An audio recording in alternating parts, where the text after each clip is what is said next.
ক্লিপগুলো রে, এই ক্লিপগুলো দেখ কি সুন্দর। হ্যাঁ কি মিষ্টি দেখতে, দেখা দেখি। বাহ খুব সুন্দর, চল নিয়ে নিয়ে এগুলো। শপিং এর জায়গায় এসে আমরা শপিং করবো না, এটা হতে পারে বল? না না না না, শপিং করতেই হবে, শপিং মাস্ট। কি কিনলি? এই যে এই একটা কিউট ক্লিপ কিনেছি, আর কিছু নিইনি, আমার ভালো লাগছে না। 10 বছর আগে যেরকম যা জিনিস দেখেছি এখনো সেম। এই মাদের জন্য, তুমি মায়ের জন্য দুটো জিনিস কিনেছি। কি জিনিস কিনেছিস? তোকে কি পড়লো রে?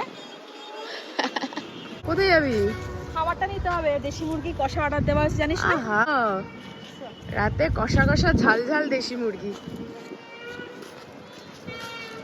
আর একটু শপিং করার ইচ্ছে ছিল, তোমরা তো কেউ করতেই দিচ্ছ না। হ্যাঁ এখানে তো রাত হয়ে যাচ্ছে, আমরা তো খাবার ফাবার সব দেওয়া হয়েছে না, বানানো হয়ে গেছে। এবার দোকান বন্ধ হয়ে গেলেই ব্যাস। আবার 800 টাকা বেশি মেরে বলবে যাও, 2 প্লেট মটন 800 টাকা, পিঠে কিল মেরে টাকা নেবে। চ চ চ চ চলো।